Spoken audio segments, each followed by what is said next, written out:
शुभ प्रभात दोस्तों, मैं Amit sir Vatsala Bai Banmadi school of scholars Armori की तरफ से। पिछले तासिका में हमने हॉकी का बादशाह ध्यानचंद इस पाठ की हमने शुरुआत की थी। ये जो संपूर्ण पाठ है वो मेजर ध्यानचंद जी को समर्पित है। उनका हॉकी इस खेल के प्रति जो समर्पण रहा है, उन्होंने सारा जीवन हॉकी में बहाया है, उनको उस हॉकी इस खेल को समर्पित किया है, उनके बारे में ये पाठ दिया है। और यहाँ पे लेखक ने पिछले तासिका में कहा था कि हमने देखा कि नेशनल स्टेडियम, जिसको अभी ध्यानचंद जी का नाम दिया गया, उसमें कुछ समारोह का आयोजन किया था। वहाँ पे बहुत सारे क्रिकेटर आए थे और एक क्रिकेटर ने उस समारोह के आयोजक अधिकारी को पूछा कि ये किसकी प्रतिमा है, तो उस अधिकारी ने उपेक्षापूर्वक कहते कहा कि ये ध्यानचंद जी की प्रतिमा है। तो क्रिकेटर ने पूछा कि कौन ध्यानचंद? वो नहीं क्या हॉकी खेलते थे? बस इतना सीमित उत्तर दे दिया। उसके बाद पता नहीं उस क्रिकेटर की जो जानने की इच्छा है, उत्सुकता है, वो शांत हुई या नहीं, लेकिन लेखक कहते हैं कि ये बात वहीं पर समाप्त हो गई। लेकिन वो कहते हैं कि आज हमारे देश में क्रिकेट का इतना क्रेज़ है, लोगों में इतना उत्साह है कि वो घंटों तक टीवी के सामने बैठते हैं।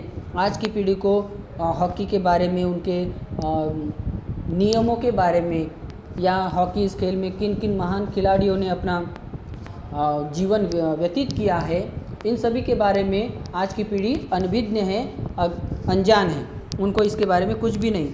लेखक आगे कहते हैं कि निसंदेह यह उपेक्षा भाव अत्यंत निराशा एवं दुख का विषय है। इसमें कोई संदेह नहीं, कोई शंका नहीं कि ये जो हमारी उपेक्षा का भाव है वो अत्यंत निराशादायक और दुख का विषय है हमारे लिए, हमारी आज की पीढ़ी के लिए। राष्ट्र का गौरव बढ़ाने वाले अपने महान पुरखों को भुलाकर कोई राष्ट्र उन्नति नहीं कर सकता।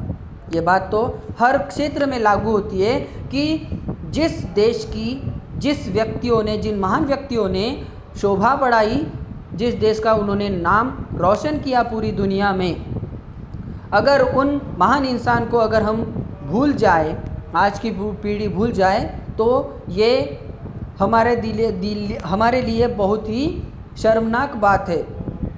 क्योंकि इन महान पुरखों को भूलकर कोई भी राष्ट्र, कोई भी देश उन्नति या प्रगति, अपना विकास नहीं कर सकता। ये बात तो उतनी सत्य है, वो चाहे खेल का मैदान हो या युद्ध का।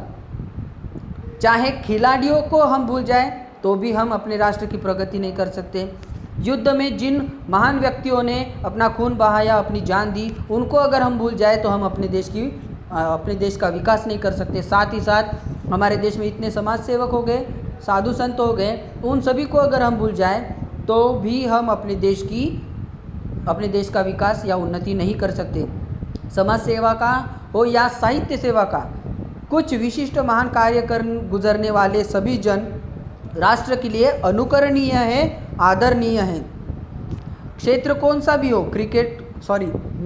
मैदान खेल का हो या युद्ध का मैदान हो, समाज सेवा वाला क्षेत्र हो या साहित्य क्षेत्र वाला क्षेत्र हो, तो उन सभी में जिन जिन महान व्यक्तियों ने अपना सारा जीवन व्यतीत किया है, उन सभी को अगर हम भूल जाएं तो ये हमारे लिए अच्छी बात नहीं है। और उन सभी महान व्यक्तियों के कारण आज हमारे देश की प्रगति है।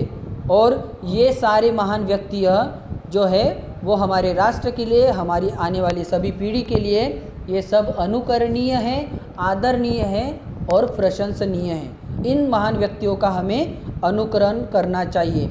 मेजर ध्यानचंद हॉकी के ऐसे ही विशिष्ट, वंदनीय व अनुकरणीय खिलाड़ी थे। मेजर ध्यानचंद जी भी ऐसे ही एक महान खिलाड़ी है जिसको हमें वंदन करना चाहिए, जिनका हमें गुणगान करना चाहिए, जिनको हमें अनुकरण करना चाहिए। उनके पैरों पर पैर देकर, मतलब उनकी दिखाए रास्ते पर समर्पण भावना को देखकर हमें भी अपने राष्ट्र का निर्माण करना चाहिए। अभी वो कहते हैं कि मेजर ध्यानचंद जी का जन्म 29 अगस्त कब हुआ? मेजर ध्यानचंद जी का जन्म 29 अगस्त 1905 को उत्तर प्रदेश के प्रयाग नगर में एक साधारण परिवार में हुआ था। आपने वीडियो में भी ये बात को देखा है कि उनका जन्म 29 अगस्त 1905 उत्तर प्रदेश के प्रयाग नगर में एक साधारण परिवार में मेजर ध्यानचंद जी का जन्म हुआ। उनके पिताजी श्री सोमेश्वर दत्त एक अनुशासित सैनिक थे। अनुशासित मतलब डिसिप्लिन, अनुशासन प्रिय, ऐसे वो सैनिक रहे उनके पिताजी सोमेश्वर दत्त जी। ध्यानचंद जी की माता जी जो है, जिनका नाम श्रीमती श्यामा देवी, परायणा तथा सात्विक स्वभाव की महिला थी। मेजर ध्यानचंद जी के पिताजी का नाम सोमेश्वर दत्त था। वो एक डिसिप्लिन सोल्जर थे, डिसिप्लिन से बिहेव करने वाले, अनुशासन वाले एक सैनिक थे। और उनकी माता जी जिनका नाम श्यामा देवी है, वो धर्मपरायणा मतलब धर्म को मानने वाली, पूजा पाठ, पूजा अर्चना करने वाली। उसके बाद सात्विक स्वभाव, एकदम सिंपल स्वभाव वाली वो महिला थी।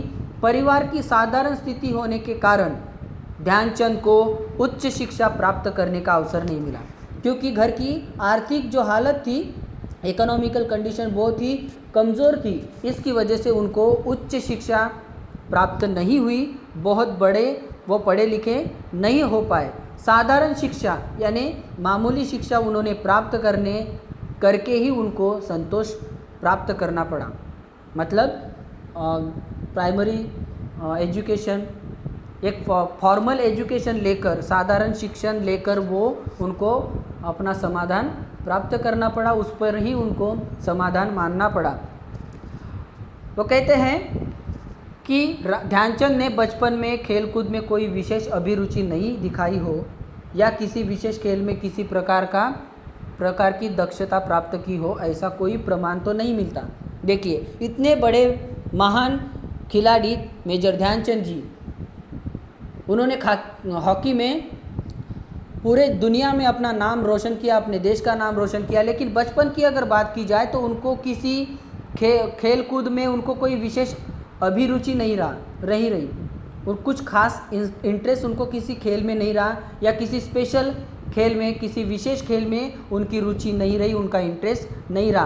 क्योंकि इसका प्रमाण कहीं पे भी नहीं मिलता कि उनको बचपन में खेल कूद में इंटरेस्ट रहा हो या किसी स्पेशल खेल में उनका इंटरेस्ट रहा हो, ऐसा कहीं भी प्रमाण नहीं मिला।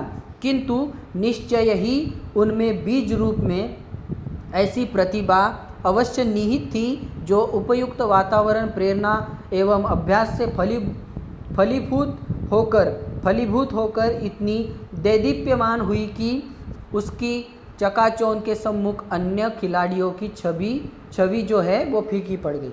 भले ही उनको बचपन में किसी खेल में इंटरेस्ट नहीं रहा हो, रुचि नहीं रही हो, लेकिन लेखक कहते हैं कि हो ना हो उनके खून में ही ये गुण थे। उनको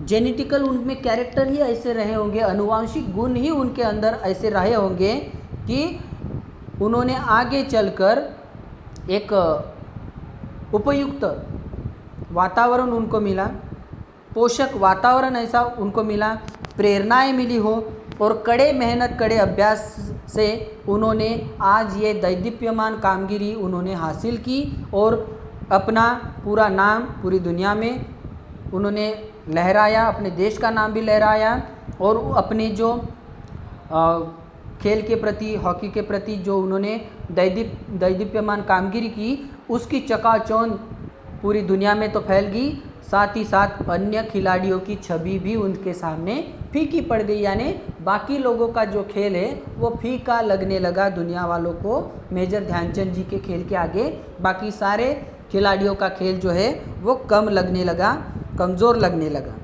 इसके आगे का पोर्शन हम अगली तासिका में देखेंगे। धन्यवाद।